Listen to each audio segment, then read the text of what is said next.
Pride and Prejudice, Episode 8, Chapter 43. Elizabeth, as they drove along, watched for the first appearance of Pemberley Woods with some perturbation, and when at length they turned in at the lodge, her spirits were in a high flutter. The park was very large, and contained great variety of ground. They entered it in one of its lowest points, and drove for some time through a beautiful wood stretching over a wide extent. Elizabeth's mind was too full for conversation, but she saw and admired every remarkable spot and point of view. They gradually ascended for half a mile, and then found themselves at the top of a considerable eminence, where the wood ceased, and the eye was instantly caught by Pemberley House, situated on the opposite side of a valley, into which the road with some abruptness wound.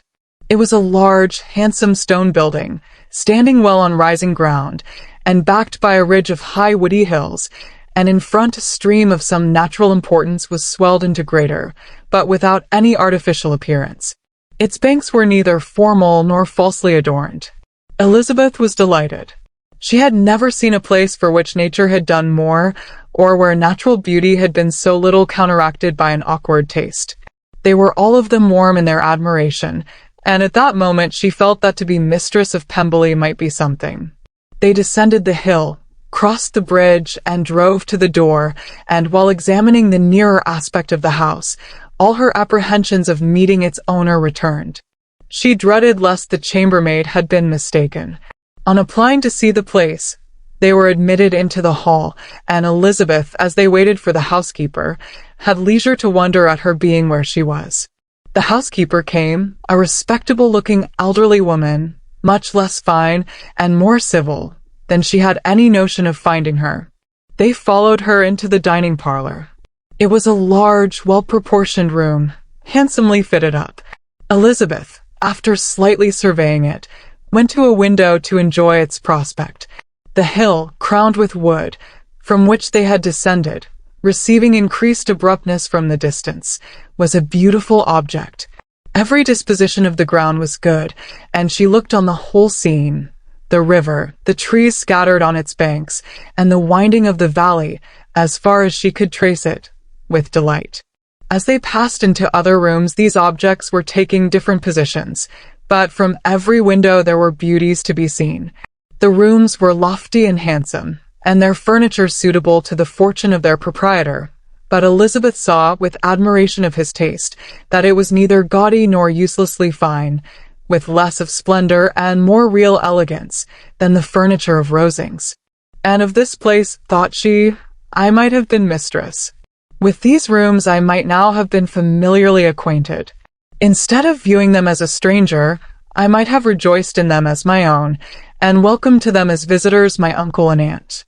But no, recollecting herself, that could never be. My uncle and aunt would have been lost to me. I should not have been allowed to invite them. This was a lucky recollection. It saved her from something like regret. She longed to inquire of the housekeeper whether her master were really absent, but had not courage for it. At length, however, the question was asked by her uncle, and she turned away with alarm, while Mrs. Reynolds replied that he was, adding, "But we expect him tomorrow with a large party of friends." How rejoiced was Elizabeth that their own journey had not by any circumstance been delayed a day. Her aunt now called her to look at a picture. She approached and saw the likeness of Mr. Wickham suspended, amongst several other miniatures, over the mantelpiece. Her aunt asked her, smilingly, how she liked it. The housekeeper came forward and told them it was the picture of a young gentleman, the son of her late master's steward, who had been brought up by him at his own expense. He is now gone into the army, she added, but I am afraid he has turned out very wild. Mrs. Gardiner looked at her niece with a smile, but Elizabeth could not return it. And that, said Mrs. Reynolds, pointing to another of the miniatures, is my master, and very like him. It was drawn at the same time as the other, about 8 years ago. I have heard much of your master's fine person, said Mrs. Gardiner, looking at the picture. It is a handsome face. But, Lizzie, you can tell us whether it is like or not. Mrs. Reynolds's respect for Elizabeth seemed to increase on this intimation of her knowing her master. Does that young lady know Mr. Darcy? Elizabeth colored and said, "A little." "And do not you think him a very handsome gentleman, ma'am?" "Yes, very handsome. I am sure I know none so handsome. But in the gallery upstairs you will see a finer, larger picture of him than this. This room was my late master's favorite room, and these miniatures are just as they used to be then. He was very fond of them." This accounted to Elizabeth for Mr. Wickham's being among them. Mrs. Reynolds then directed their attention to one of Miss Darcy, drawn when she was only 8 years old. "And is Miss Darcy as handsome as her brother?" said Mr. Gardiner. "Oh, yes, the handsomest young lady that ever was seen, and so accomplished. She plays and sings all day long. In the next room is a new instrument just come down for her, a present from my master. She comes here tomorrow with him." Mr. Gardiner, whose manners were easy and pleasant, encouraged her communicativeness by his questions and remarks. Mrs. Reynolds, either from pride or attachment, had evidently great pleasure in talking of her master and his sister. "Is your master much at Pemberley in the course of the year?" "Not so much as I could wish, sir, but I dare say he may spend half his time here, and Miss Darcy is always down for the summer months. Except, thought Elizabeth, when she goes to Ramsgate. If your master would marry, you might see more of him." "Yes, sir, but I do not know when that will be. I do not know who is good enough for him." Mr. and Mrs. Gardiner smiled. Elizabeth could not help saying, "It is very much to his credit, I am sure, that you should think so. I say no more than the truth, and what everybody will say that knows him," replied the other. Elizabeth thought this was going pretty far, and she listened with increasing astonishment as the housekeeper added, "I have never had a cross word from him in my life, and I have known him ever since he was 4 years old." This was praise, of all others most extraordinary, most opposite to her ideas. That he was not a good-tempered man had been her firmest opinion. Her keenest attention was awakened. She longed to hear more, and was grateful to her uncle for saying, "There are very few people of whom so much can be said. You are lucky in having such a master."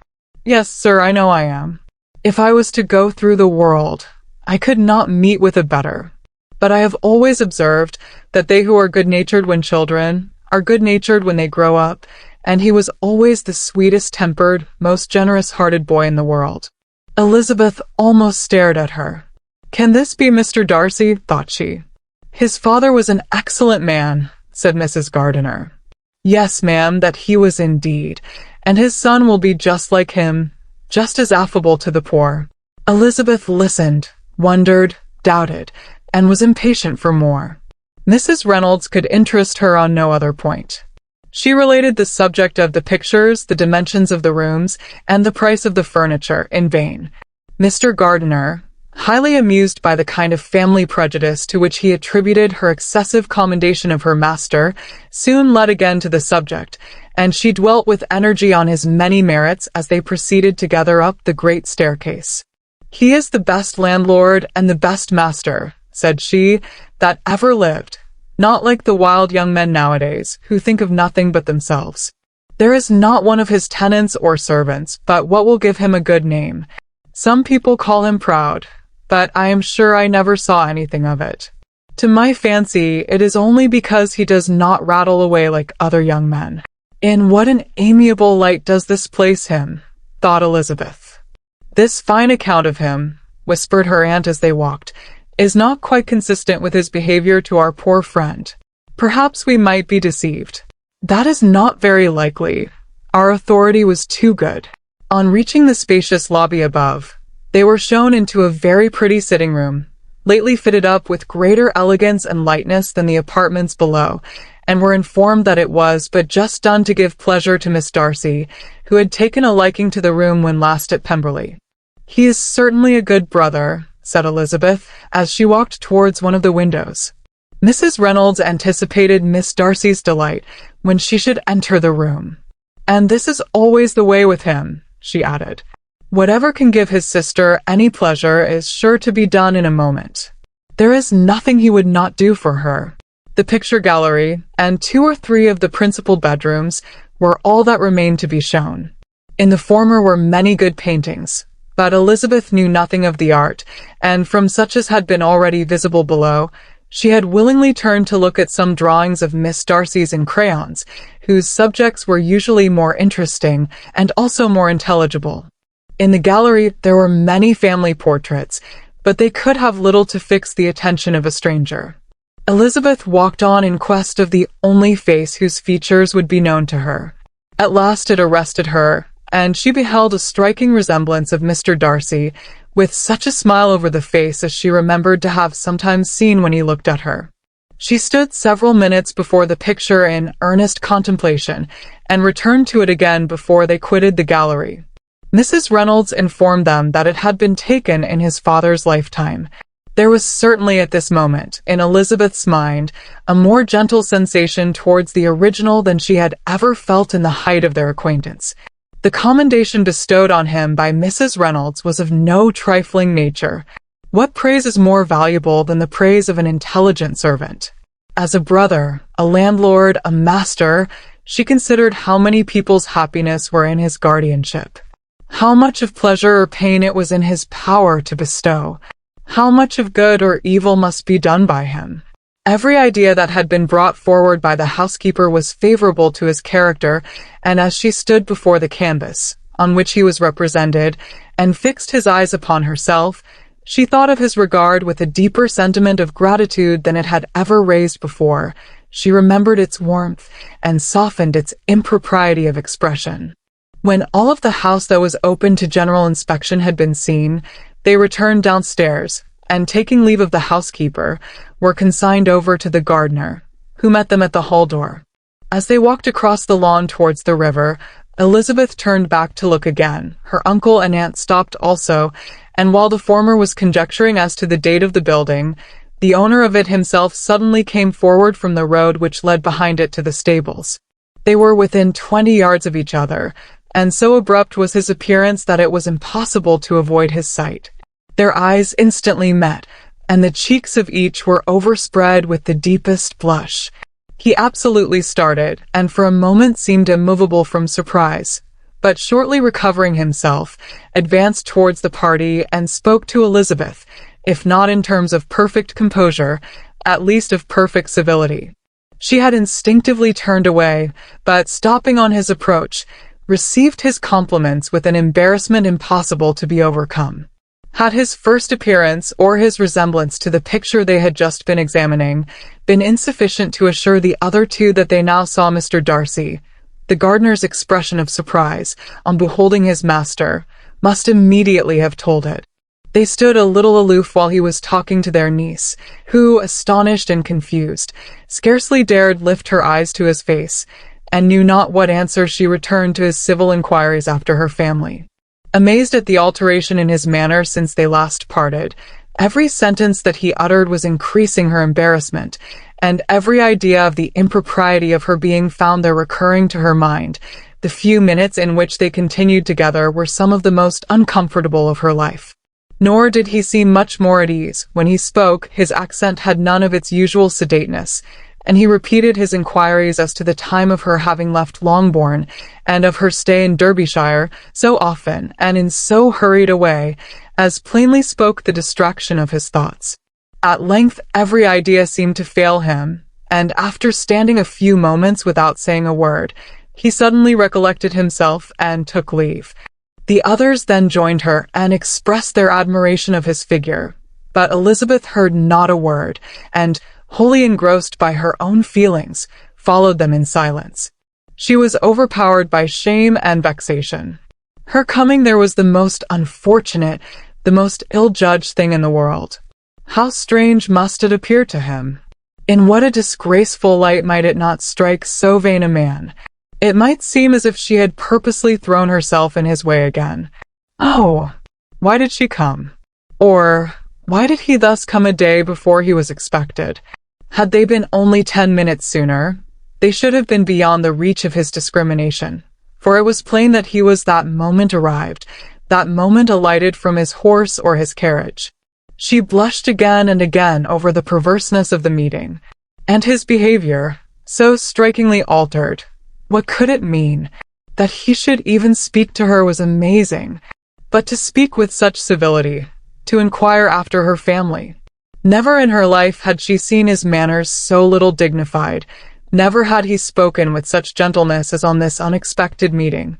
What a contrast did it offer to his last address in Rosings Park, when he put his letter into her hand. She knew not what to think, nor how to account for it. They had now entered a beautiful walk by the side of the water, and every step was bringing forward a nobler fall of ground, or a finer reach of the woods to which they were approaching. But it was some time before Elizabeth was sensible of any of it, and, though she answered mechanically to the repeated appeals of her uncle and aunt, and seemed to direct her eyes to such objects as they pointed out, she distinguished no part of the scene. Her thoughts were all fixed on that one spot of Pemberley House, whichever it might be, where Mr. Darcy then was. She longed to know what at that moment was passing in his mind, in what manner he thought of her, and whether, in defiance of everything, she was still dear to him. Perhaps he had been civil only because he felt himself at ease, yet there had been that in his voice which was not like ease. Whether he had felt more of pain or of pleasure in seeing her, she could not tell, but he certainly had not seen her with composure. At length, however, the remarks of her companions on her absence of mind roused her, and she felt the necessity of appearing more like herself. They entered the woods, and bidding adieu to the river for a while, ascended some of the higher grounds, whence, in spots where the opening of the trees gave the eye power to wander, were many charming views of the valley, the opposite hills, with the long range of woods overspreading many, and occasionally part of the stream. Mr. Gardiner expressed a wish of going round the whole park, but feared it might be beyond a walk. With a triumphant smile, they were told that it was 10 miles round. It settled the matter, and they pursued the accustomed circuit, which brought them again, after some time, in a descent among hanging woods, to the edge of the water, in one of its narrowest parts. They crossed it by a simple bridge, in character with the general air of the scene. It was a spot less adorned than any they had yet visited, and the valley, here contracted into a glen, allowed room only for the stream and a narrow walk amidst the rough coppice-wood which bordered it. Elizabeth longed to explore its windings, but when they had crossed the bridge and perceived their distance from the house, Mrs. Gardiner, who was not a great walker, could go no farther, and thought only of returning to the carriage as quickly as possible.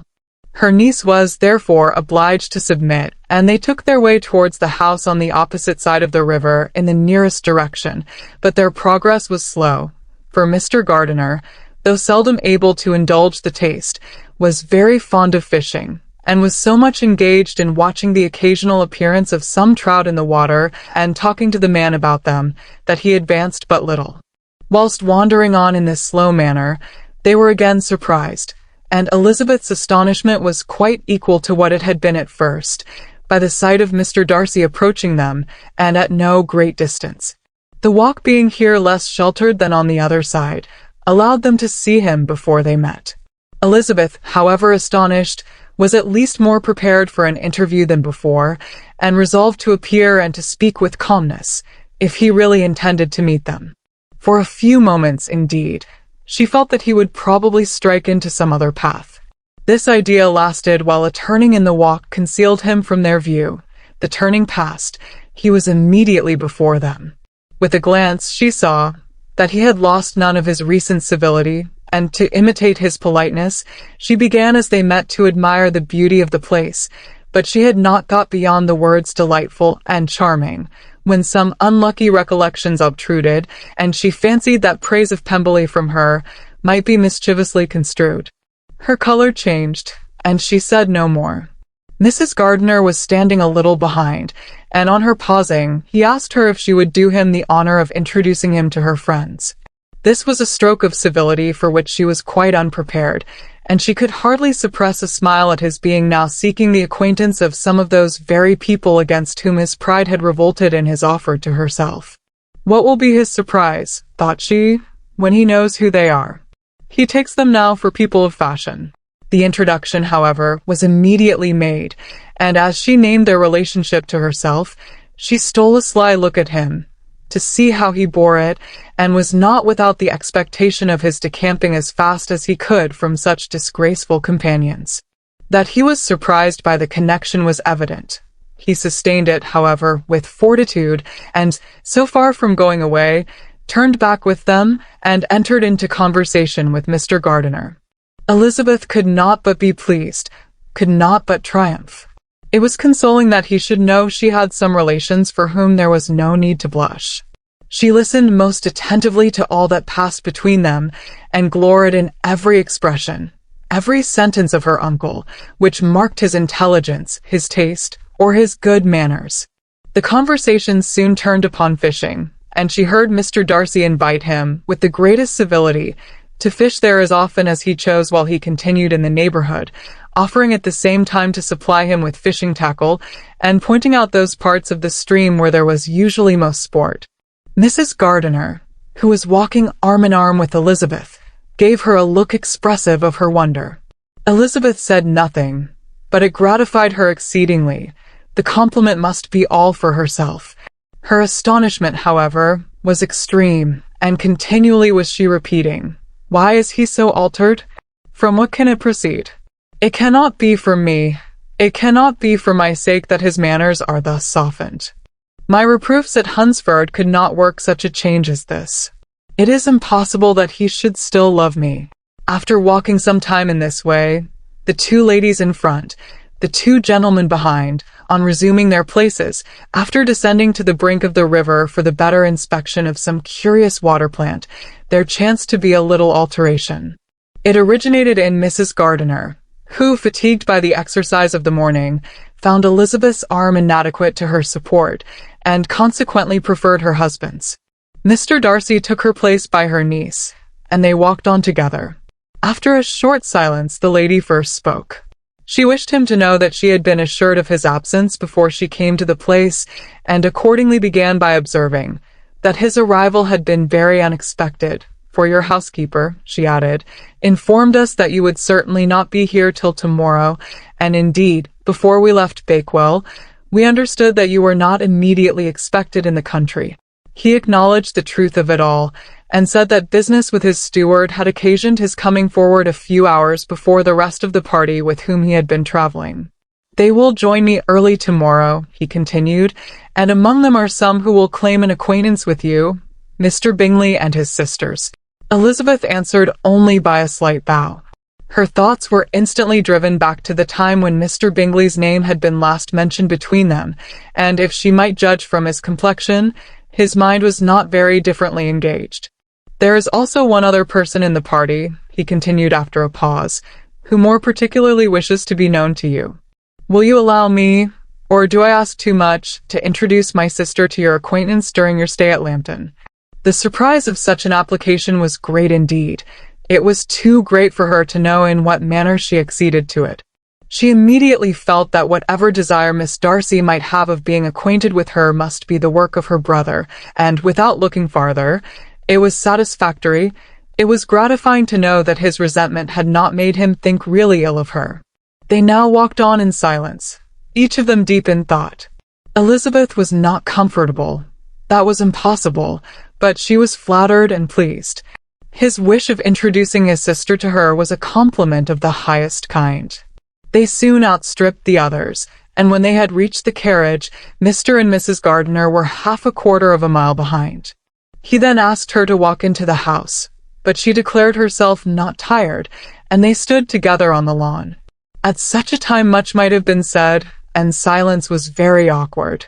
She wanted to talk, but there seemed an embargo on every subject. At last she recollected that she had been travelling, and they talked of Matlock and Dovedale with great perseverance. Yet time and her aunt moved slowly, and her patience and her ideas were nearly worn out before the tete-a-tete was over. On Mr. and Mrs. Gardiner's coming up, they were all pressed to go into the house and take some refreshment, but this was declined, and they parted on each side with the utmost politeness.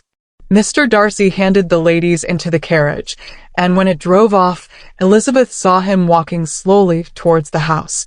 The observations of her uncle and aunt now began, and each of them pronounced him to be infinitely superior to anything they had expected.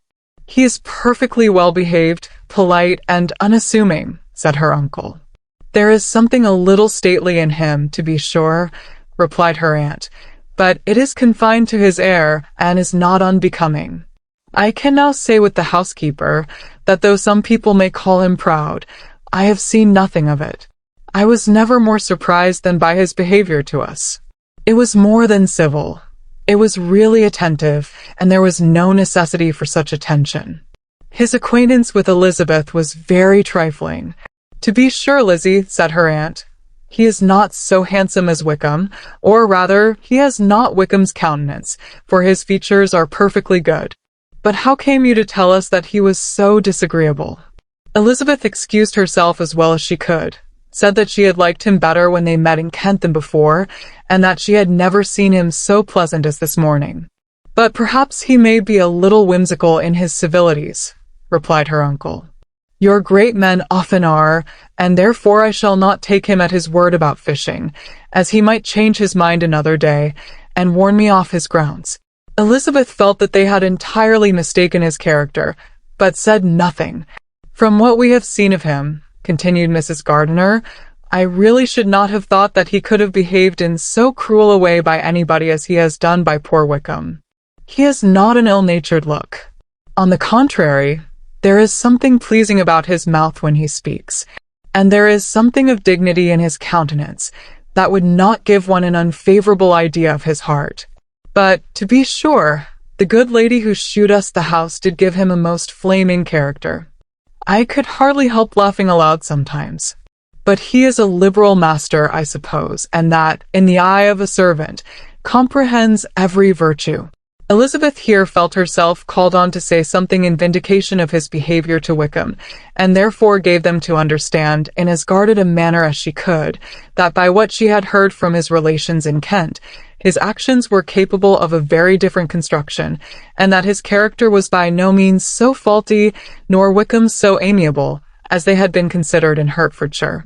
In confirmation of this, she related the particulars of all the pecuniary transactions in which they had been connected, without actually naming her authority, but stating it to be such as might be relied on.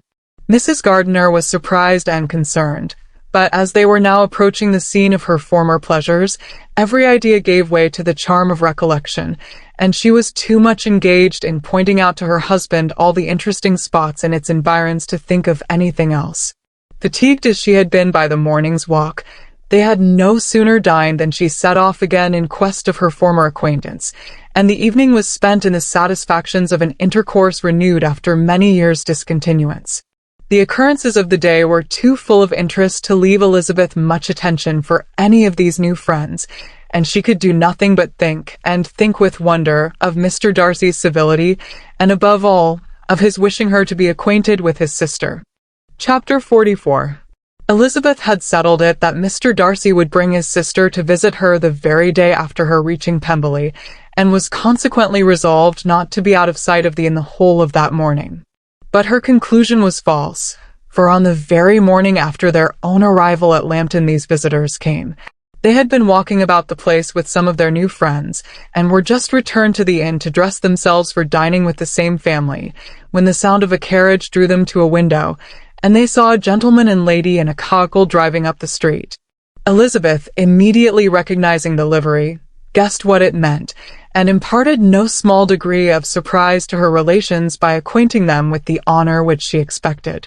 Her uncle and aunt were all amazement, and the embarrassment of her manner as she spoke, joined to the circumstance itself, and many of the circumstances of the preceding day, opened to them a new idea on the business. Nothing had ever suggested it before, but they now felt that there was no other way of accounting for such attentions from such a quarter than by supposing a partiality for their niece. While these newly born notions were passing in their heads, the perturbation of Elizabeth's feelings was every moment increasing. She was quite amazed at her own discomposure, but amongst other causes of disquiet, she dreaded lest the partiality of the brother should have said too much in her favor, and, more than commonly anxious to please, she naturally suspected that every power of pleasing would fail her. She retreated from the window, fearful of being seen, and as she walked up and down the room, endeavoring to compose herself, saw such looks of inquiring surprise in her uncle and aunt as made everything worse. Miss Darcy and her brother appeared, and this formidable introduction took place. With astonishment did Elizabeth see that her new acquaintance was at least as much embarrassed as herself. Since her being at Lambton, she had heard that Miss Darcy was exceedingly proud, but the observation of a very few minutes convinced her that she was only exceedingly shy. She found it difficult to obtain even a word from her beyond a monosyllable. Miss Darcy was tall and on a larger scale than Elizabeth, and though little more than 16, her figure was formed, and her appearance womanly and graceful. She was less handsome than her brother, but there was sense and good humor in her face, and her manners were perfectly unassuming and gentle. Elizabeth, who had expected to find in her as acute and unembarrassed an observer as ever Mr. Darcy had been, was much relieved by discerning such different feelings.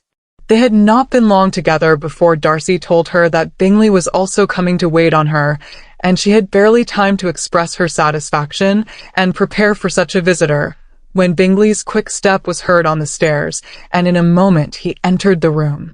All Elizabeth's anger against him had been long done away, but had she still felt any, it could hardly have stood its ground against the unaffected cordiality with which he expressed himself on seeing her again.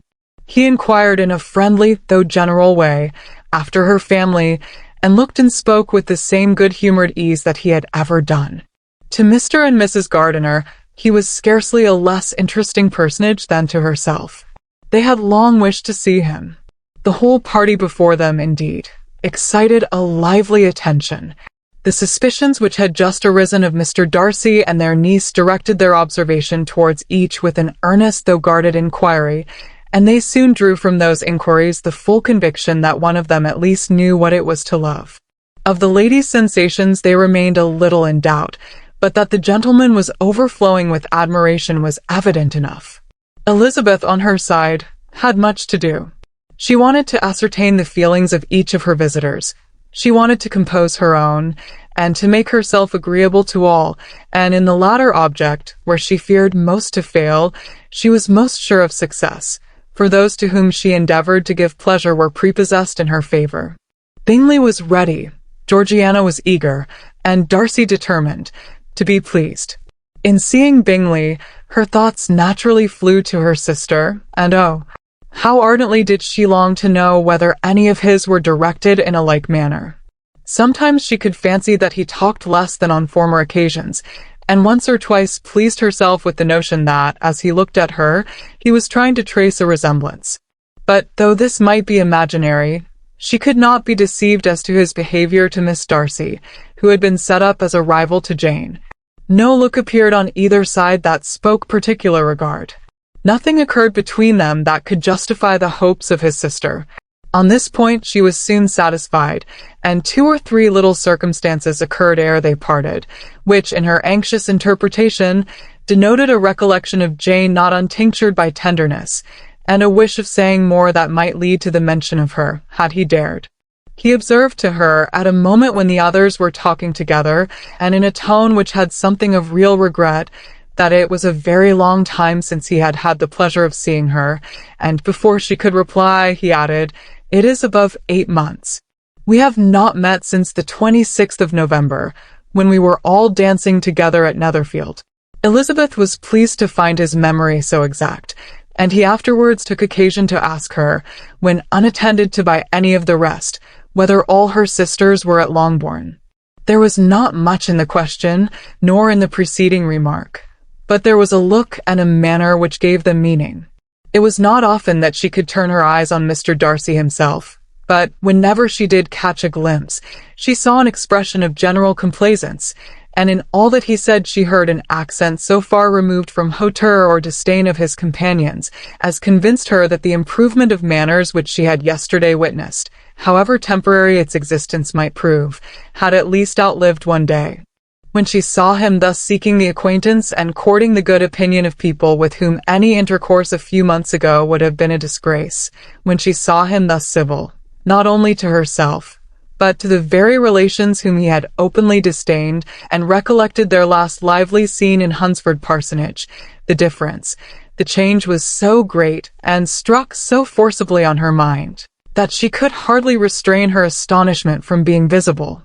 Never, even in the company of his dear friends at Netherfield or his dignified relations at Rosings, had she seen him so desirous to please, so free from self-consequence or unbending reserve as now, when no importance could result from the success of his endeavors, and when even the acquaintance of those to whom his attentions were addressed would draw down the ridicule and censure of the ladies both of Netherfield and Rosings.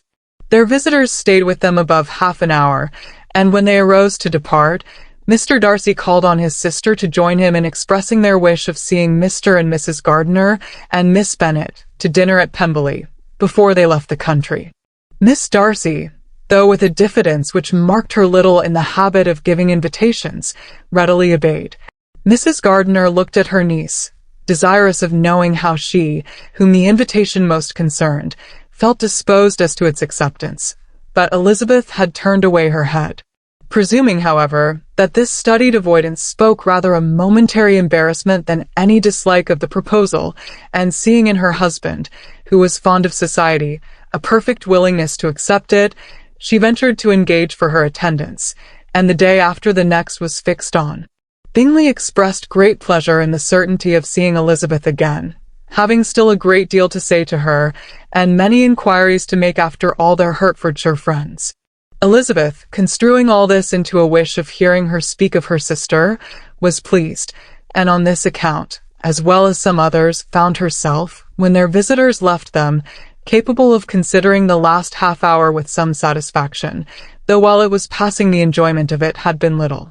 Eager to be alone, and fearful of inquiries or hints from her uncle and aunt, she stayed with them only long enough to hear their favourable opinion of Bingley, and then hurried away to dress. But she had no reason to fear Mr. and Mrs. Gardiner's curiosity. It was not their wish to force her communication. It was evident that she was much better acquainted with Mr. Darcy than they had before any idea of. It was evident that he was very much in love with her. They saw much to interest, but nothing to justify inquiry. Of Mr. Darcy it was now a matter of anxiety to think well, and as far as their acquaintance reached, there was no fault to find.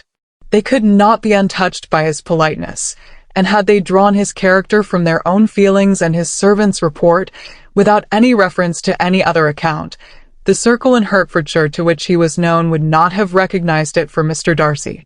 There was now an interest, however, in believing the housekeeper, and they soon became sensible that the authority of a servant who had known him since he was 4 years old, and whose own manners indicated respectability, was not to be hastily rejected. Neither had anything occurred in the intelligence of their Lambton friends that could materially lessen its weight. They had nothing to accuse him of but pride. Pride he probably had, and if not, it would certainly be imputed by the inhabitants of a small market town where the family did not visit. It was acknowledged, however, that he was a liberal man, and did much good among the poor. With respect to Wickham, the travellers soon found that he was not held there in much estimation, for though the chief of his concerns with the son of his patron were imperfectly understood, it was yet a well-known fact that, on his quitting Derbyshire, he had left many debts behind him, which Mr. Darcy afterwards discharged. As for Elizabeth, her thoughts were at Pemberley this evening more than the last, and the evening, though as it passed it seemed long, was not long enough to determine her feelings towards one in that mansion, and she lay awake 2 whole hours endeavouring to make them out. She certainly did not hate him. No, hatred had vanished long ago, and she had almost as long been ashamed of ever feeling a dislike against him that could be so called. The respect created by the conviction of his valuable qualities, though at first unwillingly admitted, had for some time ceased to be repugnant to her feelings, and it was now heightened into somewhat of a friendlier nature by the testimony so highly in his favour, and bringing forward his disposition in so amiable a light, which yesterday had produced. But above all, above respect and esteem, there was a motive within her of goodwill which could not be overlooked. It was gratitude, not merely for having once loved her, but for loving her still well enough to forgive all the petulance and acrimony of her manner in rejecting him, and all the unjust accusations accompanying her rejection. He who she had been persuaded would avoid her as his greatest enemy seemed, on this accidental meeting, most eager to preserve the acquaintance, and without any indelicate display of regard, or any peculiarity of manner, where their two selves only were concerned, was soliciting the good opinion of her friends and bent on making her known to his sister. Such a change in a man of so much pride excited not only astonishment but gratitude, for to love, ardent love, it must be attributed, and as such its impression on her was of a sort to be encouraged, as by no means unpleasing, though it could not be exactly defined. She respected, she esteemed, she was grateful to him. She felt a real interest in his welfare, and she only wanted to know how far she wished that welfare to depend upon herself, and how far it would be for the happiness of both that she should employ the power, which her fancy told her she still possessed, of bringing on the renewal of his addresses.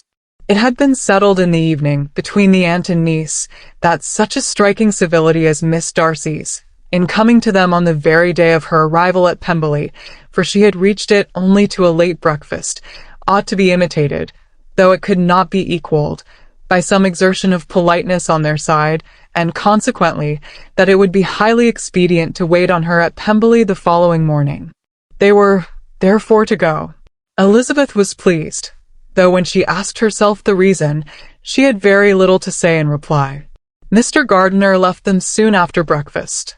The fishing scheme had been renewed the day before, and a positive engagement made of his meeting some of the gentlemen at Pemberley by noon. Chapter 45.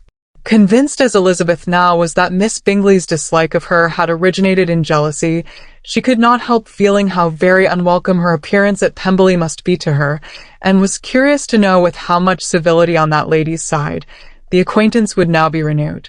On reaching the house, they were shown through the hall into the saloon, whose northern aspect rendered it delightful for summer. Its windows, opening to the ground, admitted a most refreshing view of the high woody hills behind the house, and of the beautiful oaks and Spanish chestnuts which were scattered over the intermediate lawn.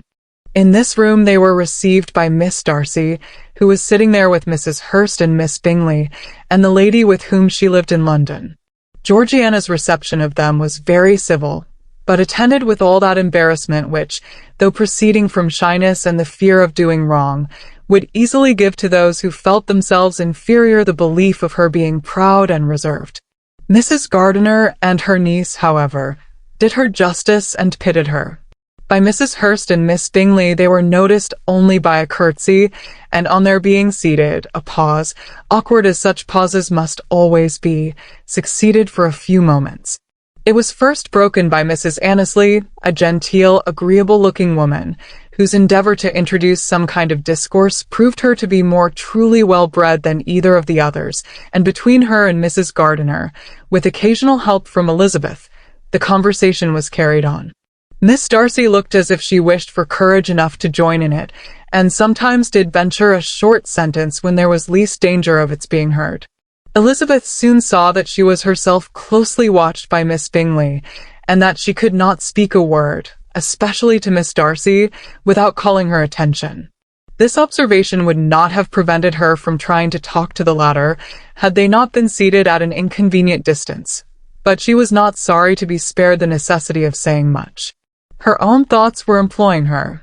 She expected every moment that some of the gentlemen would enter the room. She feared that the master of the house might be amongst them, and whether she wished or feared it most, she could scarcely determine. After sitting in this manner a quarter of an hour without hearing Miss Bingley's voice, Elizabeth was roused by receiving from her a cold inquiry after the health of her family. She answered with equal indifference and brevity, and the other said no more. The next variation which their visit afforded was produced by the entrance of servants with cold meat, cake, and a variety of all the finest fruits in season. But this did not take place till after many a significant look and smile from Mrs. Annesley to Miss Darcy had been given, to remind her of her post. There was now employment for the whole party, for though they could not all talk, they could all eat, and the beautiful pyramids of grapes, nectarines, and peaches soon collected them round the table. While thus engaged, Elizabeth had a fair opportunity of deciding whether she most feared or wished for the appearance of Mr. Darcy, by the feelings which prevailed on his entering the room, and then, though but a moment before she had believed her wishes to predominate, she began to regret that he came. He had been some time with Mr. Gardiner, who, with 2 or 3 other gentlemen from the house, was engaged by the river, and had left him only on learning that the ladies of the family intended a visit to Georgiana that morning. No sooner did he appear than Elizabeth wisely resolved to be perfectly easy and unembarrassed, a resolution the more necessary to be made, but perhaps not the more easily kept, because she saw that the suspicions of the whole party were awakened against them, and that there was scarcely an eye which did not watch his behavior when he first came into the room. In no countenance was attentive curiosity so strongly marked as in Miss Bingley's, in spite of the smiles which overspread her face whenever she spoke to one of its objects, for jealousy had not yet made her desperate, and her attentions to Mr. Darcy were by no means over. Miss Darcy, on her brother's entrance, exerted herself much more to talk, and Elizabeth saw that he was anxious for his sister and herself to get acquainted, and forwarded as much as possible every attempt at conversation on either side. Miss Bingley saw all this likewise, and, in the imprudence of anger, took the first opportunity of saying, with sneering civility, "Pray, Miss Eliza, are not the Shire militia removed from Meryton? They must be a great loss to your family." In Darcy's presence she dared not mention Wickham's name, but Elizabeth instantly comprehended that he was uppermost in her thoughts, and the various recollections connected with him gave her a moment's distress. But exerting herself vigorously to repel the ill-natured attack, she presently answered the question in a tolerably disengaged tone. While she spoke, an involuntary glance shewed her Darcy, with an heightened complexion, earnestly looking at her, and his sister overcome with confusion, and unable to lift up her eyes. Had Miss Bingley known what pain she was then giving her beloved friend, she undoubtedly would have refrained from the hint, but she had merely intended to discompose Elizabeth, by bringing forward the idea of a man to whom she believed her partial, to make her betray a sensibility which might injure her in Darcy's opinion, and perhaps to remind the latter of all the follies and absurdities by which some part of her family were connected with that corps. Not a syllable had ever reached her of Miss Darcy's meditated elopement. To no creature had it been revealed, where secrecy was possible, except to Elizabeth, and from all Bingley's connections her brother was particularly anxious to conceal it, from that very wish which Elizabeth had long ago attributed to him, of their becoming hereafter her own. He had certainly formed such a plan, and without meaning that it should affect his endeavour to separate him from Miss Bennet, it is probable that it might add something to his lively concern for the welfare of his friend.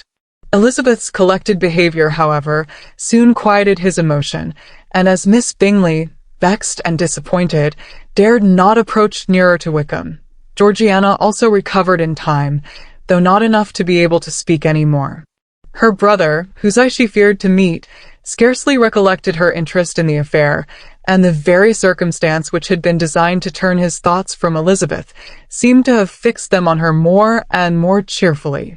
Their visit did not continue long after the question and answer above mentioned, and while Mr. Darcy was attending them to their carriage, Miss Bingley was venting her feelings in criticisms on Elizabeth's person, behaviour, and dress. But Georgiana would not join her. Her brother's recommendation was enough to ensure her favour. His judgment could not err, and he had spoken in such terms of Elizabeth as to leave Georgiana without the power of finding her otherwise than lovely and amiable. When Darcy returned to the saloon, Miss Bingley could not help repeating to him some part of what she had been saying to his sister. "How very ill Eliza Bennet looks this morning, Mr. Darcy," she cried. "I never in my life saw anyone so much altered as she is since the winter. She has grown so brown and coarse. Louisa and I were agreeing that we should not have known her again." However little Mr. Darcy might have liked such an address, he contented himself with coolly replying that he perceived no other alteration than her being rather tanned, no miraculous consequence of travelling in the summer. "For my own part," she rejoined, "I must confess that I never could see any beauty in her. Her face is too thin, her complexion has no brilliancy, and her features are not at all handsome. Her nose wants character, there is nothing marked in its lines. Her teeth are tolerable, but not out of the common way, and as for her eyes, which have sometimes been called so fine, I never could perceive anything extraordinary in them. They have a sharp, shrewish look, which I do not like at all, and in her air altogether there is a self-sufficiency without fashion, which is intolerable. Persuaded as Miss Bingley was that Darcy admired Elizabeth, this was not the best method of recommending herself. But angry people are not always wise, and in seeing him at last look somewhat nettled, she had all the success she expected. He was resolutely silent, however, and, from a determination of making him speak, she continued, I remember, when we first knew her in Hertfordshire, how amazed we all were to find that she was a reputed beauty, and I particularly recollect your saying one night, after they had been dining at Netherfield, she a beauty. I should as soon call her mother a wit. But afterwards she seemed to improve on you, and I believe you thought her rather pretty at one time. Yes, replied Darcy, who could contain himself no longer, but that was only when I first knew her, for it is many months since I have considered her as one of the handsomest women of my acquaintance. He then went away, and Miss Bingley was left to all the satisfaction of having forced him to say what gave no one any pain but herself. Mrs. Gardiner and Elizabeth talked of all that had occurred during their visit as they returned, except what had particularly interested them both. The looks and behavior of everybody they had seen were discussed, except of the person who had mostly engaged their attention. They talked of his sister, his friends, his house, his fruit, of everything but himself. Yet Elizabeth was longing to know what Mrs. Gardiner thought of him, and Mrs. Gardiner would have been highly gratified by her niece's beginning the subject. Chapter 46. Elizabeth had been a good deal disappointed in not finding a letter from Jane on their first arrival at Lambton, and this disappointment had been renewed on each of the mornings that had now been spent there. But on the third her repining was over, and her sister justified, by the receipt of 2 letters from her at once, on one of which was marked that it had been missent elsewhere. Elizabeth was not surprised at it, as Jane had written the direction remarkably ill. They had just been preparing to walk as the letters came in, and her uncle and aunt, leaving her to enjoy them in quiet, set off by themselves. The one missent must be first attended to. It had been written 5 days ago. The beginning contained an account of all their little parties and engagements, with such news as the country afforded. But the latter half, which was dated a day later, and written in evident agitation, gave more important intelligence. It was to this effect.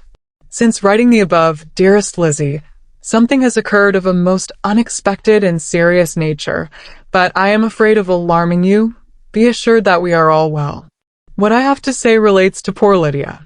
An express came at 12 last night, just as we were all gone to bed, from Colonel Forster, to inform us that she was gone off to Scotland with one of his officers, to own the truth with Wickham. Imagine our surprise. To Kitty, however, it does not seem so wholly unexpected. I am very, very sorry. So imprudent a match on both sides. But I am willing to hope the best, and that his character has been misunderstood. Thoughtless and indiscreet, I can easily believe him, but this step, and let us rejoice over it, marks nothing bad at heart. His choice is disinterested at least, for he must know my father can give her nothing. Our poor mother is sadly grieved. My father bears it better. How thankful am I that we never let them know what has been said against him. We must forget it ourselves. They were off Saturday night about 12, as is conjectured, but were not missed till yesterday morning at 8. The express was sent off directly. My dear Lizzie, they must have passed within 10 miles of us. Colonel Forster gives us reason to expect him here soon. Lydia left a few lines for his wife, informing her of their intention. I must conclude, for I cannot be long from my poor mother. I am afraid you will not be able to make it out, but I hardly know what I have written. Without allowing herself time for consideration, and scarcely knowing what she felt, Elizabeth, on finishing this letter, instantly seized the other, and opening it with the utmost impatience, read as follows. It had been written a day later than the conclusion of the first. By this time, my dearest sister, you have received my hurried letter. I wish this may be more intelligible, but though not confined for time, my head is so bewildered that I cannot answer for being coherent.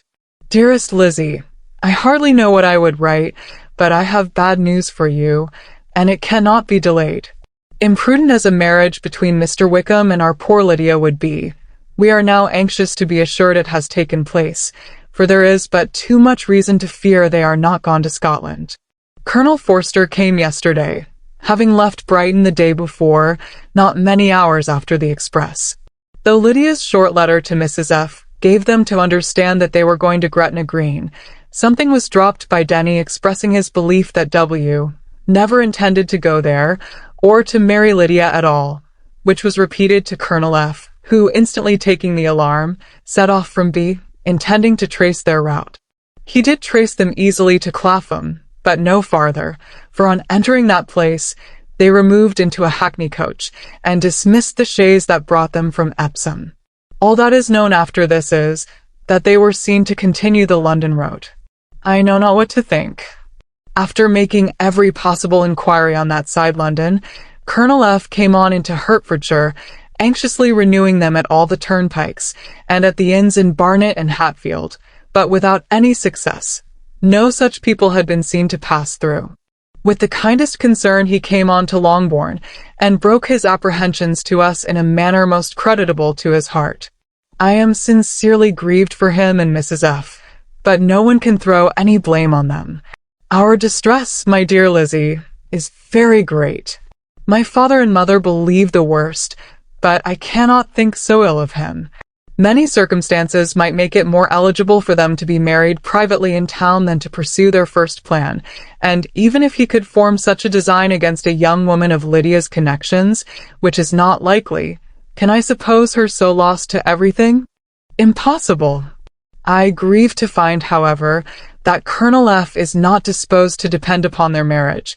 He shook his head when I expressed my hopes, and said he feared W. was not a man to be trusted. My poor mother is really ill, and keeps her room. Could she exert herself, it would be better, but this is not to be expected. And as to my father, I never in my life saw him so affected. Poor Kitty has anger for having concealed their attachment, but as it was a matter of confidence, one cannot wonder. I am truly glad, dearest Lizzie, that you have been spared something of these distressing scenes. But now, as the first shock is over, shall I own that I long for your return? I am not so selfish, however, as to press for it, if inconvenient. Adieu. I take up my pen again to do what I have just told you I would not, but circumstances are such that I cannot help earnestly begging you all to come here as soon as possible. I know my dear uncle and aunt so well, that I am not afraid of requesting it, though I have still something more to ask of the former. My father is going to London with Colonel Forster instantly, to try to discover her. What he means to do I am sure I know not, but his excessive distress will not allow him to pursue any measure in the best and safest way, and Colonel Forster is obliged to be at Brighton again tomorrow evening. In such an exigence, my uncle's advice and assistance would be everything in the world. He will immediately comprehend what I must feel, and I rely upon his goodness. Oh, where is my uncle? Cried Elizabeth, darting from her seat as she finished the letter, in eagerness to follow him, without losing a moment of the time so precious. But as she reached the door, it was opened by a servant, and Mr. Darcy appeared. Her pale face and impetuous manner made him start, and before he could recover himself enough to speak, she, in whose mind every idea was superseded by Lydia's situation, hastily exclaimed, I beg your pardon, but I must leave you. I must find Mr. Gardiner this moment, on business that cannot be delayed. I have not an instant to lose. Good God! What is the matter? Cried he, with more feeling than politeness. Then recollecting himself, I will not detain you a minute, but let me, or let the servant, go after Mr. and Mrs. Gardiner. You are not well enough. You cannot go yourself. Elizabeth hesitated, but her knees trembled under her, and she felt how little would be gained by her attempting to pursue them. Calling back the servant, therefore, she commissioned him, though in so breathless an accent as made her almost unintelligible, to fetch his master and mistress home instantly. On his quitting the room she sat down, unable to support herself, and looking so miserably ill that it was impossible for Darcy to leave her, or to refrain from saying, in a tone of gentleness and commiseration, Let me call your maid. Is there nothing you could take to give you present relief? A glass of wine. Shall I get you one? You are very ill. "No, I thank you," she replied, endeavoring to recover herself. "There is nothing the matter with me. I am quite well. I am only distressed by some dreadful news which I have just received from Longbourn." She burst into tears as she alluded to it, and for a few minutes could not speak another word. Darcy, in wretched suspense, could only say something indistinctly of his concern, and observe her in compassionate silence. At length she spoke again. "I have just had a letter from Jane, with such dreadful news. It cannot be concealed from anyone. My youngest sister has left all her friends, has eloped, has thrown herself into the power of Mr. Wickham. They are gone off together from Brighton. You know him too well to doubt the rest. She has no money, no connections, nothing that can tempt him to. She is lost forever." Darcy was fixed in astonishment. "When I consider," she added in a yet more agitated voice, "that I might have prevented it. I, who knew what he was. Had I but explained some part of it only, some part of what I learnt, to my own family. Had his character been known, this could not have happened. But it is all too late now." "I am grieved, indeed," cried Darcy. "Grieved, shocked. But is it certain, absolutely certain?" "Oh yes. They left Brighton together on Sunday night, and were traced almost to London, but not beyond. They are certainly not gone to Scotland." "And what has been done, what has been attempted, to recover her?" "My father has gone to London, and Jane has written to beg my uncle's immediate assistance, and we shall be off, I hope, in half an hour. But nothing can be done. I know very well that nothing can be done. How is such a man to be worked on? How are they even to be discovered? I have not the smallest hope. It is every way horrible." Darcy shook his head in silent acquiescence. "When my eyes were opened to his real character, had I known what I ought, what I dared to do. But I knew not. I was afraid of doing too much. Wretched, wretched mistake." Darcy made no answer. He seemed scarcely to hear her, and was walking up and down the room in earnest meditation, his brow contracted, his air gloomy.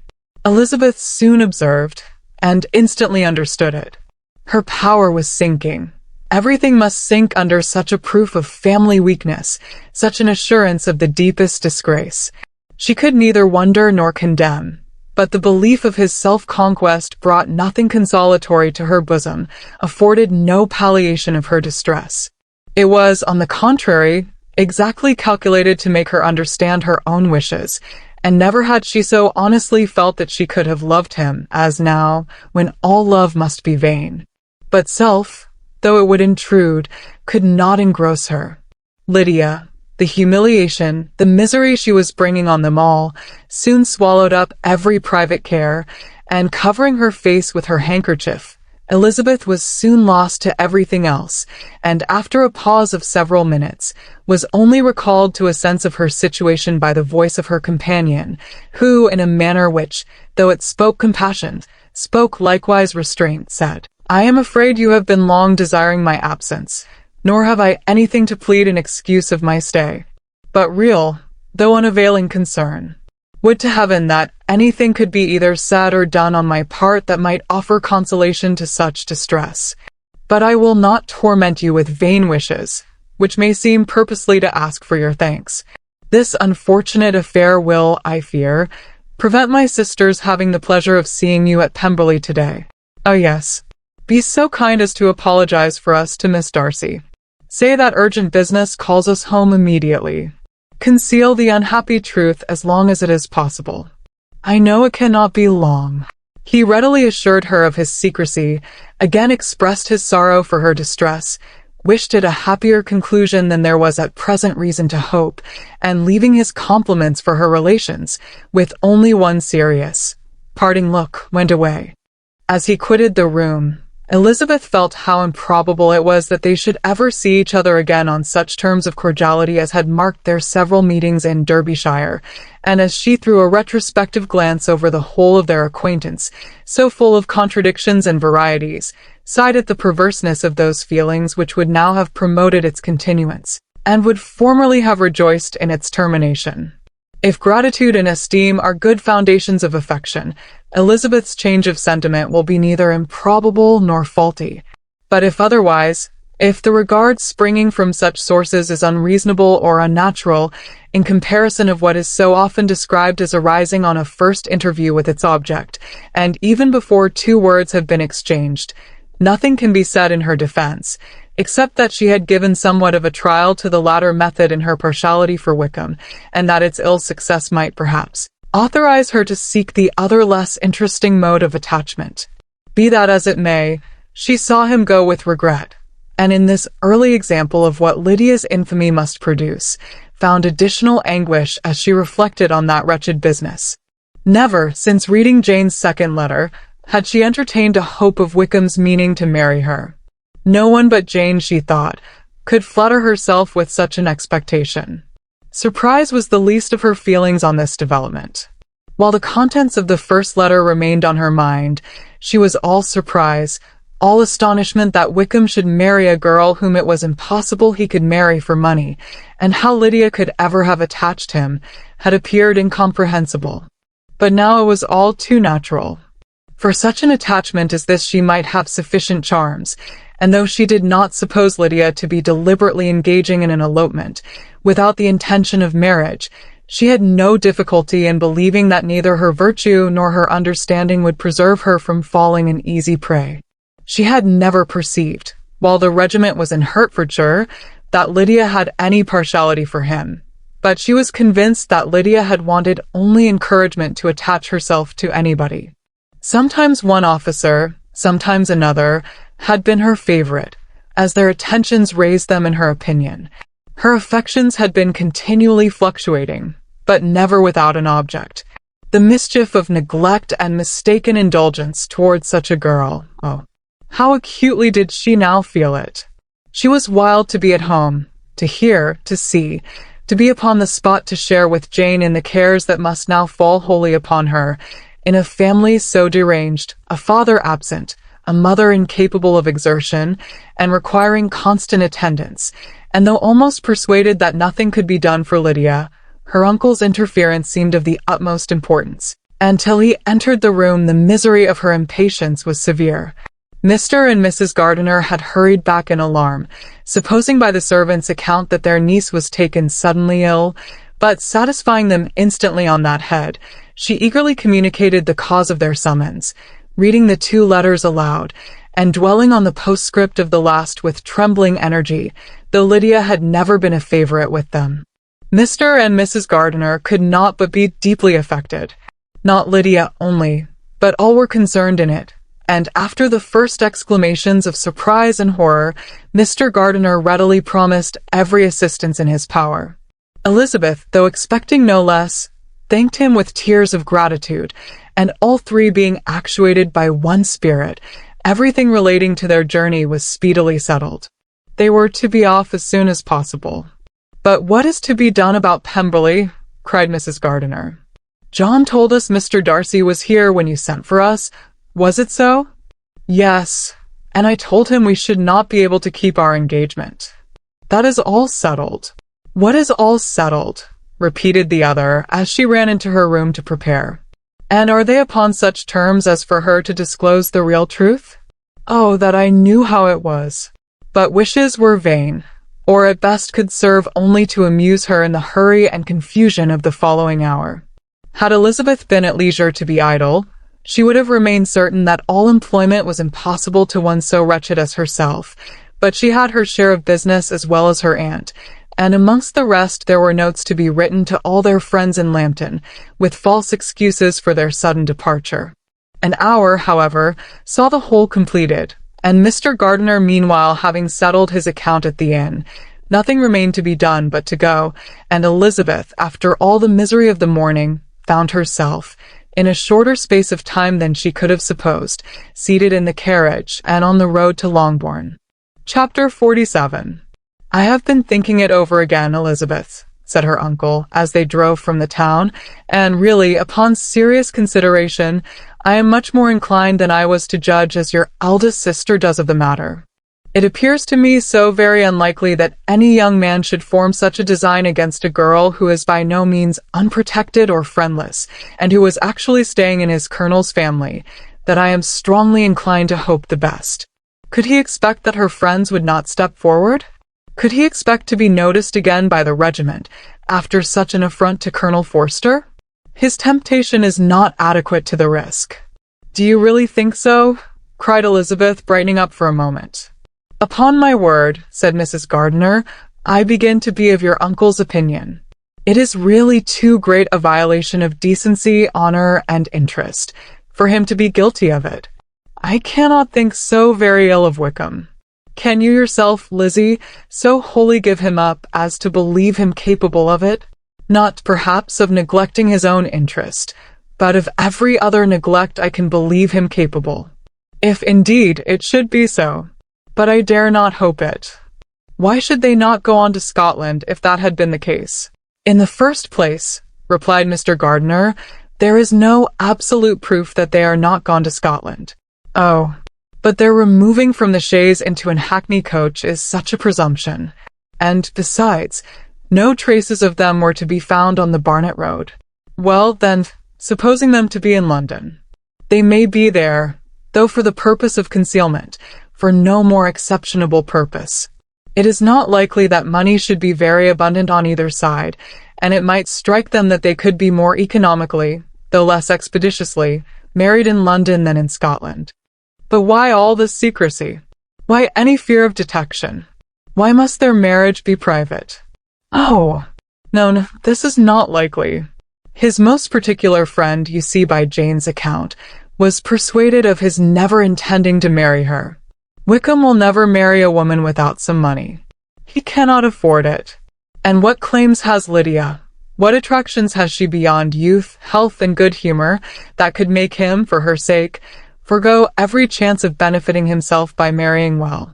As to what restraint the apprehension of disgrace in the corps might throw on a dishonorable elopement with her, I am not able to judge, for I know nothing of the effects that such a step might produce. But as to your other objection, I am afraid it will hardly hold good. Lydia has no brothers to step forward, and he might imagine, from my father's behavior, from his indolence and the little attention he has ever seemed to give to what was going forward in his family, that he would do as little, and think as little about it, as any father could do in such a matter. But can you think that Lydia is so lost to everything but love of him as to consent to live with him on any other terms than marriage? It does seem, and it is most shocking indeed, replied Elizabeth, with tears in her eyes, that a sister's sense of decency and virtue in such a point should admit of doubt. But, really, I know not what to say. Perhaps I am not doing her justice. But she is very young. She has never been taught to think on serious subjects, and for the last half-year, nay, for a 12-month, she has been given up to nothing but amusement and vanity. She has been allowed to dispose of her time in the most idle and frivolous manner, and to adopt any opinions that came in her way. Since the Shire were first quartered in Meryton, nothing but love, flirtation, and officers have been in her head. She has been doing everything in her power, by thinking and talking on the subject, to give greater, what shall I call it, susceptibility to her feelings, which are naturally lively enough. And we all know that Wickham has every charm of person and address that can captivate a woman. But you see that Jane, said her aunt, does not think so ill of Wickham as to believe him capable of the attempt. Of whom does Jane ever think ill? And who is there, whatever might be their former conduct, that she would believe capable of such an attempt, till it were proved against them? But Jane knows as well as I do what Wickham really is. We both know that he has been profligate in every sense of the word, that he has neither integrity nor honor, that he is as false and deceitful as he is insinuating. And do you really know all this? Cried Mrs. Gardiner, whose curiosity as to the mode of her intelligence was all alive. I do, indeed, replied Elizabeth, coloring. I told you the other day of his infamous behavior to Mr. Darcy, and you yourself, when last at Longbourn, heard in what manner he spoke of the man who had behaved with such forbearance and liberality towards him. And there are other circumstances which I am not at liberty, which it is not worth while to relate, but his lies about the whole Pemberley family are endless.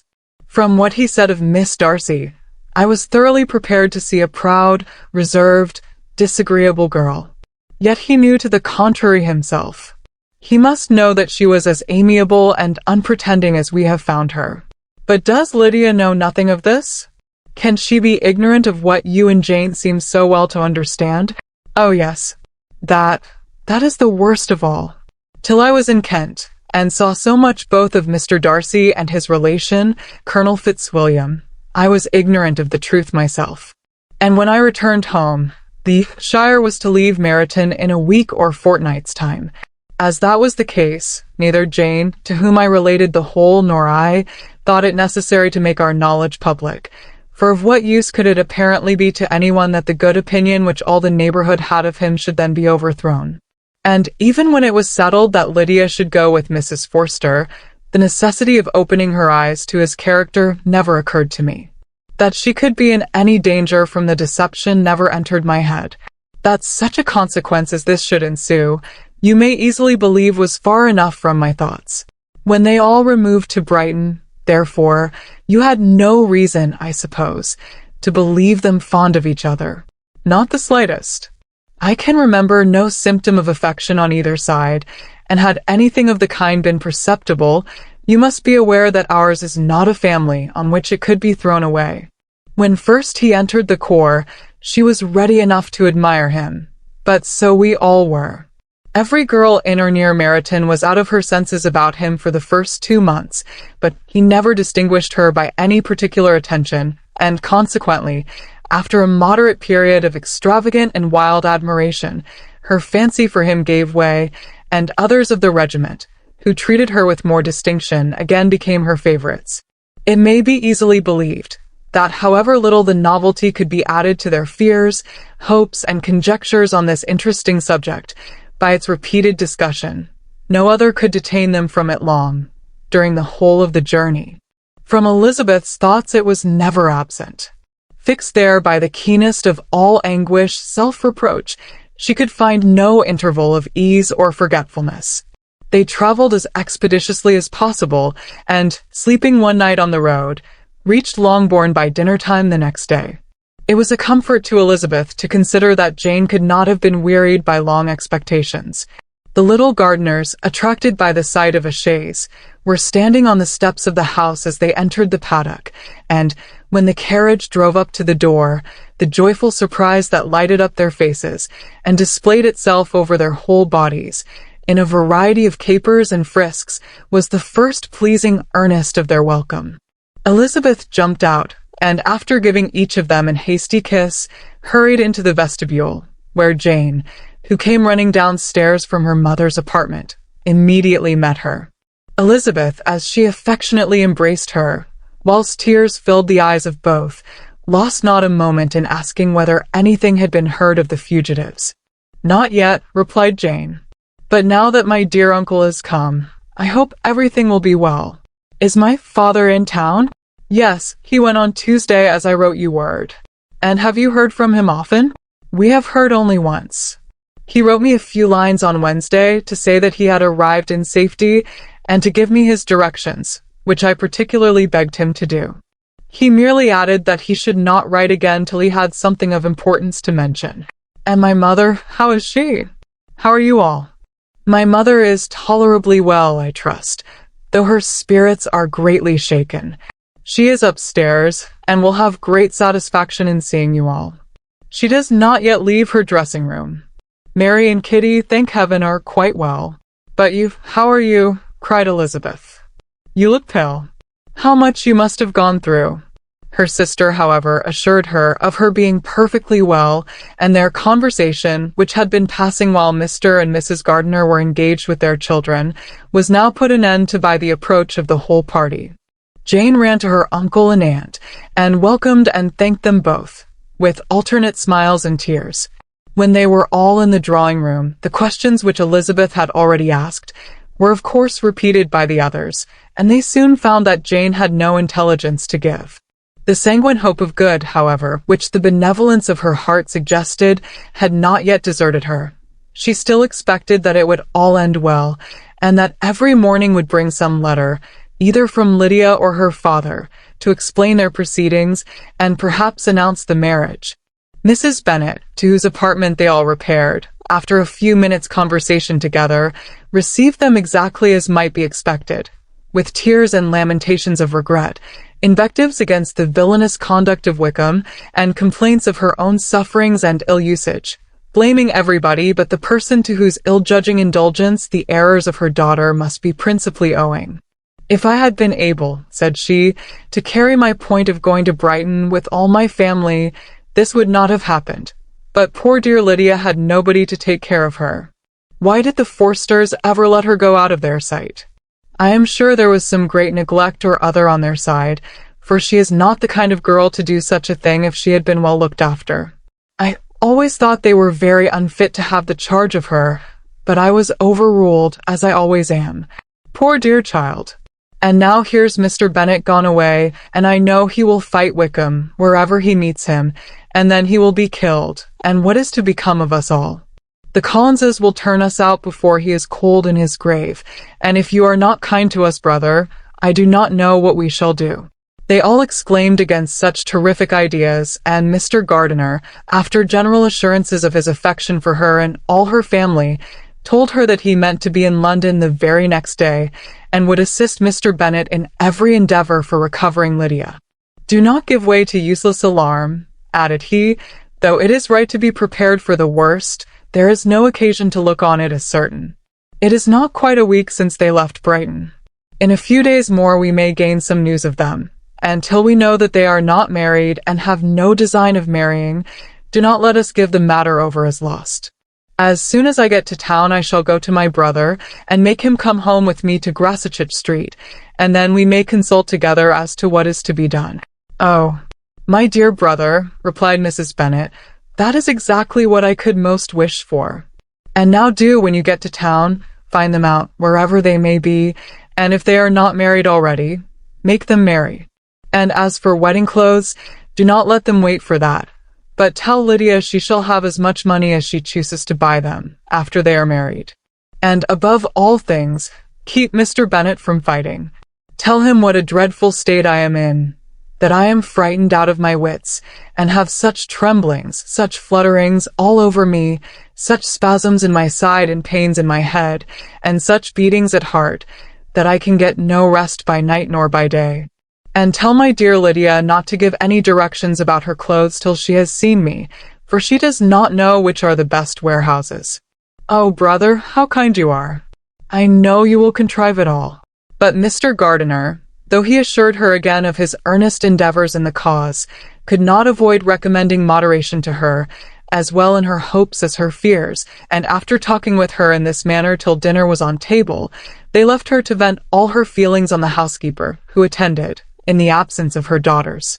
Though her brother and sister were persuaded that there was no real occasion for such a seclusion from the family, they did not attempt to oppose it, for they knew that she had not prudence enough to hold her tongue before the servants while they waited at table, and judged it better that one only of the household, and the one whom they could most trust, should comprehend all her fears and solicitude on the subject. In the dining room they were soon joined by Mary and Kitty, who had been too busily engaged in their separate apartments to make their appearance before. One came from her books, and the other from her toilette. The faces of both, however, were tolerably calm, and no change was visible in either, except that the loss of her favourite sister, or the anger which she had herself incurred in the business, had given something more of fretfulness than usual to the accents of Kitty. As for Mary, she was mistress enough of herself to whisper to Elizabeth, with a countenance of grave reflection, soon after they were seated at table, "This is a most unfortunate affair, and will probably be much talked of. But we must stem the tide of malice, and pour into the wounded bosoms of each other the balm of sisterly consolation." Then, perceiving in Elizabeth no inclination of replying, she added, "Unhappy as the event must be for Lydia, we may draw from it this useful lesson, that loss of virtue in a female is irretrievable, that one false step involves her in endless ruin, that her reputation is no less brittle than it is beautiful, and that she cannot be too much guarded in her behaviour towards the undeserving of the other sex. Elizabeth lifted up her eyes in amazement, but was too much oppressed to make any reply. Mary, however, continued to console herself with such kind of moral extractions from the evil before them. In the afternoon, the two elder Miss Bennets were able to be for half an hour by themselves, and Elizabeth instantly availed herself of the opportunity of making many inquiries, which Jane was equally eager to satisfy. After joining in general lamentations over the dreadful sequel of this event, which Elizabeth considered as all but certain, and Miss Bennet could not assert to be wholly impossible, the former continued the subject by saying, "But tell me all and everything about it which I have not already heard. Give me farther particulars. What did Colonel Forster say? Had they no apprehension of anything before the elopement took place? They must have seen them together forever." Colonel Forster did own that he had often suspected some partiality, especially on Lydia's side, but nothing to give him any alarm. "I am so grieved for him. His behavior was attentive and kind to the utmost. He was coming to us in order to assure us of his concern, before he had any idea of their not being gone to Scotland. When that apprehension first got abroad, it hastened his journey."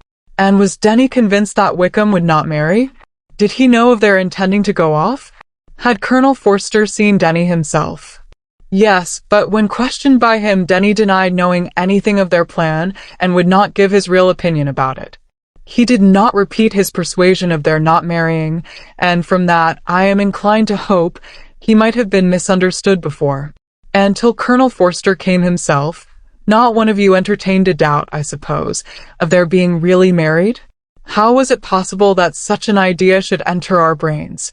I felt a little uneasy, a little fearful of my sister's happiness with him in marriage, because I knew that his conduct had not been always quite right. My father and mother knew nothing of that. They only felt how imprudent a match it must be. Kitty then owned, with a very natural triumph on knowing more than the rest of us, that in Lydia's last letter she had prepared her for such a step. She had known, it seems, of their being in love with each other many weeks, but not before they went to Brighton? No, I believe not. And did Colonel Forster appear to think ill of Wickham himself? Does he know his real character? I must confess that he did not speak so well of Wickham as he formerly did. He believed him to be imprudent and extravagant. And since this sad affair has taken place, it is said that he left Meryton greatly in debt, but I hope this may be false. Oh, Jane, had we been less secret, had we told what we knew of him, this could not have happened. Perhaps it would have been better, replied her sister. But to expose the former faults of any person without knowing what their present feelings were seemed unjustifiable. We acted with the best intentions. Could Colonel Forster repeat the particulars of Lydia's note to his wife? He brought it with him for us to see. Jane then took it from her pocketbook and gave it to Elizabeth. These were the contents. "My dear Harriet, you will laugh when you know where I am gone, and I cannot help laughing myself at your surprise tomorrow morning, as soon as I am missed. I am going to Gretna Green, and if you cannot guess with who, I shall think you a simpleton, for there is but one man in the world I love, and he is an angel. I should never be happy without him, so think it no harm to be off. You need not send them word at Longbourn of my going, if you do not like it, for it will make the surprise the greater, when I write to them, and sign my name Lydia Wickham. What a good joke it will be! I can hardly write for laughing. Pray make my excuses to Pratt for not keeping my engagement, and dancing with him tonight. Tell him I hope he will excuse me when he knows all, and tell him I will dance with him at the next ball we meet, with great pleasure. I shall send for my clothes when I get to Longbourn, but I wish you would tell Sally to mend a great slit in my worked muslin gown before they are packed up. Goodbye. Give my love to Colonel Forster.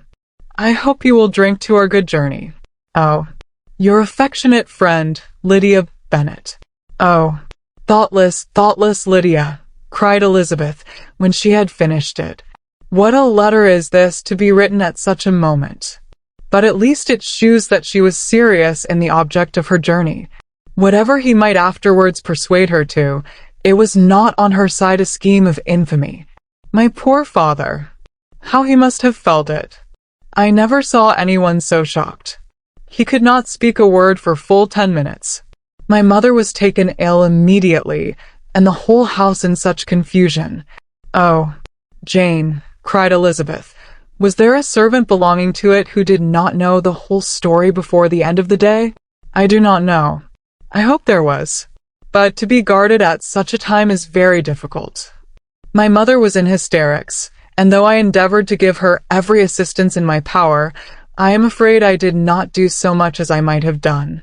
But the horror of what might possibly happen almost took from me my faculties. Your attendance upon her has been too much for you. You do not look well. Oh, that I had been with you. You have had every care and anxiety upon yourself alone. Mary and Kitty have been very kind, and would have shared in every fatigue, I am sure, but I did not think it right for either of them. Kitty is slight and delicate, and Mary studies so much that her hours of repose should not be broken in on. My Aunt Phillips came to Longbourn on Tuesday after my father went away, and was so good as to stay till Thursday with me. She was of great use and comfort to us all. And Lady Lucas has been very kind. She walked here on Wednesday morning to condole with us, and offered her services, or any of her daughters, if they could be of use to us.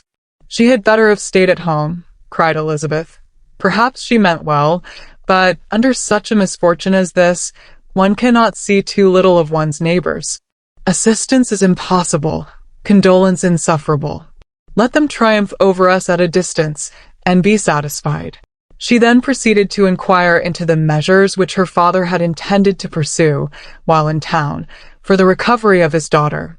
He meant, I believe, replied Jane, to go to Epsom, the place where they last changed horses, see the postilions, and try if anything could be made out from them.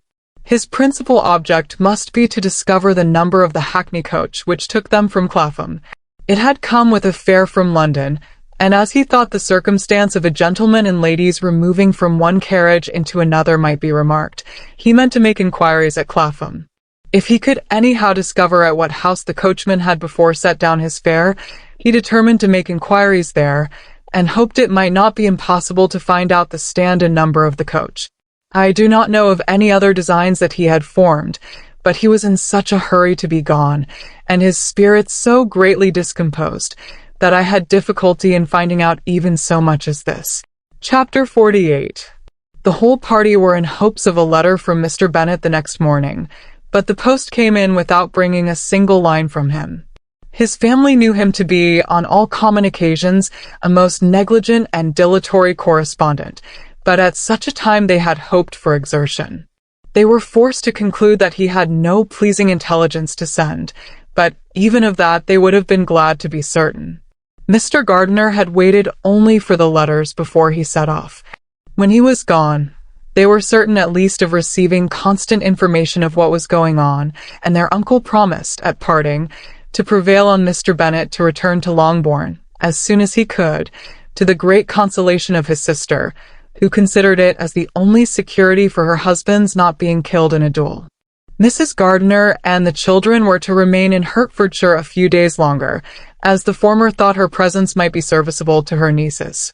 She shared in their attendance on Mrs. Bennet, and was a great comfort to them in their hours of freedom. Their other aunt also visited them frequently, and always, as she said, with the design of cheering and heartening them up, though, as she never came without reporting some fresh instance of Wickham's extravagance or irregularity, she seldom went away without leaving them more dispirited than she found them. All Meryton seemed striving to blacken the man who, but 3 months before, had been almost an angel of light. He was declared to be in debt to every tradesman in the place, and his intrigues, all honoured with the title of seduction, had been extended into every tradesman's family.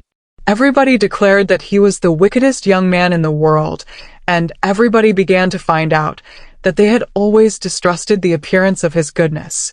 Elizabeth, though she did not credit above half of what was said, believed enough to make her former assurance of her sister's ruin still more certain, and even Jane, who believed still less of it, became almost hopeless, more especially as the time was now come when, if they had gone to Scotland, which she had never before entirely despaired of, they must in all probability have gained some news of them. Mr. Gardiner left Longbourn on Sunday. On Tuesday, his wife received a letter from him. It told them that, on his arrival, he had immediately found out his brother and persuaded him to come to Grassetchett Street, that Mr. Bennet had been to Epsom and Clapham before his arrival, but without gaining any satisfactory information, and that he was now determined to inquire at all the principal hotels in town, as Mr. Bennet thought it possible they might have gone to one of them on their first coming to London, before they procured lodgings. Mr. Gardiner himself did not expect any success from this measure, but as his brother was eager in it, he meant to assist him in pursuing it. He added that Mr. Bennet seemed wholly disinclined at present to leave London, and promised to write again very soon. There was also a postscript to this effect. I have written to Colonel Forster to desire him to find out, if possible, from some of the young man's intimates in the regiment, whether Wickham has any relations or connections who would be likely to know in what part of the town he has now concealed himself. If there were anyone that one could apply to, with the probability of gaining such a clue as that, it might be of essential consequence. At present we have nothing to guide us. Colonel Forster will, I dare say, do everything in his power to satisfy us on this head. But, on second thoughts, perhaps Lizzie could tell us what relations he has now living, better than any other person. Elizabeth was at no loss to understand from whence this deference for her authority proceeded, but it was not in her power to give any information of so satisfactory a nature as the compliment deserved. She had never heard of his having had any relations, except a father and mother, both of whom had been dead many years.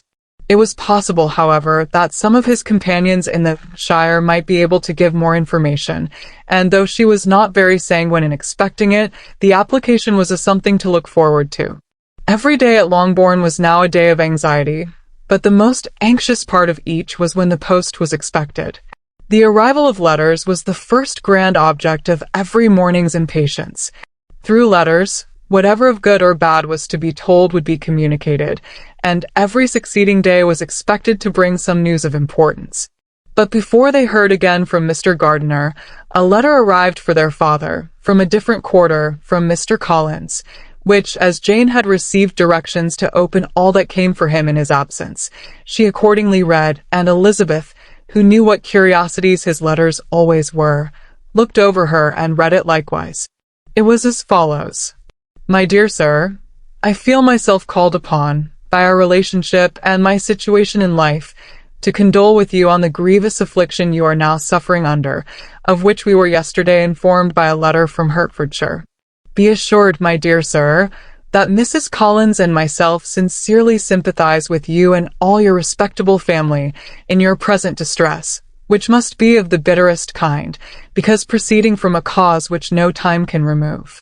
No arguments shall be wanting on my part that can alleviate so severe a misfortune, or that may comfort you, under a circumstance that must be of all others most afflicting to a parent's mind.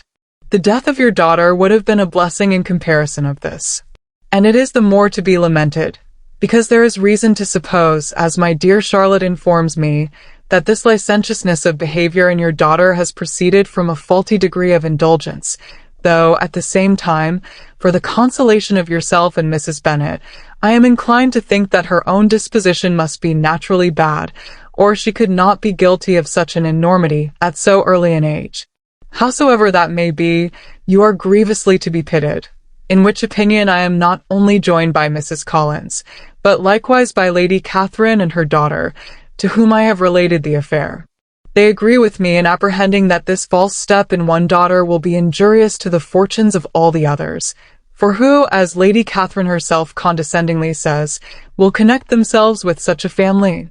And this consideration leads me moreover to reflect, with augmented satisfaction, on a certain event of last November, for had it been otherwise, I must have been involved in all your sorrow and disgrace. Let me advise you then, my dear sir, to console yourself as much as possible, to throw off your unworthy child from your affection forever, and leave her to reap the fruits of her own heinous offence. I am, dear sir, etc., etc. Mr. Gardiner did not write again till he had received an answer from Colonel Forster, and then he had nothing of a pleasant nature to send. It was not known that Wickham had a single relation with whom he kept up any connection, and it was certain that he had no near one living. His former acquaintance had been numerous, but since he had been in the militia, it did not appear that he was on terms of particular friendship with any of them. There was no one, therefore, who could be pointed out as likely to give any news of him. And in the wretched state of his own finances, there was a very powerful motive for secrecy, in addition to his fear of discovery by Lydia's relations, for it had just transpired that he had left gaming debts behind him to a very considerable amount. Colonel Forster believed that more than £1,000 would be necessary to clear his expenses at Brighton. He owed a good deal in the town, but his debts of honor were still more formidable. Mr. Gardiner did not attempt to conceal these particulars from the Longbourn family. Jane heard them with horror. "A gamester!" she cried. "This is wholly unexpected. I had not an idea of it." Mr. Gardiner added in his letter that they might expect to see their father at home on the following day, which was Saturday. Rendered spiritless by the ill success of all their endeavors, he had yielded to his brother-in-law's entreaty that he would return to his family, and leave it to him to do whatever occasion might suggest to be advisable for continuing their pursuit. When Mrs. Bennet was told of this, she did not express so much satisfaction as her children expected, considering what her anxiety for his life had been before. "What, is he coming home, and without poor Lydia?" she cried. "Sure he will not leave London before he has found them. Who is to fight Wickham, and make him marry her if he comes away?" As Mrs. Gardiner began to wish to be at home, it was settled that she and her children should go to London, at the same time that Mr. Bennet came from it. The coach, therefore, took them the first stage of their journey, and brought its master back to Longbourn. Mrs. Gardiner went away in all the perplexity about Elizabeth and her Derbyshire friend that had attended her from that part of the world. His name had never been voluntarily mentioned before then by her niece, and the kind of half-expectation which Mrs. Gardiner had formed of their being followed by a letter from him had ended in nothing. Elizabeth had received none since her return that could come from Pemberley. The present unhappy state of the family rendered any other excuse for the lowness of her spirits unnecessary. Nothing, therefore, could be fairly conjectured from that, though Elizabeth, who was by this time tolerably well acquainted with her own feelings, was perfectly aware that, had she known nothing of Darcy, she could have borne the dread of Lydia's infamy somewhat better. It would have spared her, she thought, one sleepless night out of two. When Mr. Bennet arrived, he had all the appearance of his usual philosophic composure. He said as little as he had ever been in the habit of saying, made no mention of the business that had taken him away, and it was some time before his daughters had courage to speak of it. It was not till the afternoon, when he joined them at tea, that Elizabeth ventured to introduce the subject, and then, on her briefly expressing her sorrow for what he must have endured, he replied, "Say nothing of that. Who should suffer but myself? It has been my own doing, and I ought to feel it." "You must not be too severe upon yourself," replied Elizabeth. "You may well warn me against such an evil. Human nature is so prone to fall into it. No, Lizzie, let me once in my life feel how much I have been to blame. I am not afraid of being overpowered by the impression. It will pass away soon enough." "Do you suppose them to be in London?" "Yes. Where else can they be so well concealed?" "And Lydia used to want to go to London," added Kitty. "She is happy then," said her father drily, "and her residence there will probably be of some duration." Then, after a short silence, he continued, "Lizzie, I bear you no ill will for being justified in your advice to me last May, which, considering the event, shews some greatness of mind." They were interrupted by Miss Bennet, who came to fetch her mother's tea. "This is a parade," cried he, "which does one good. It gives such an elegance to misfortune. Another day I will do the same. I will sit in my library in my nightcap and powdering gown, and give as much trouble as I can, or perhaps I may defer it till Kitty runs away." "I am not going to run away, Papa," said Kitty fretfully. "If I should ever go to Brighton, I would behave better than Lydia." "You go to Brighton?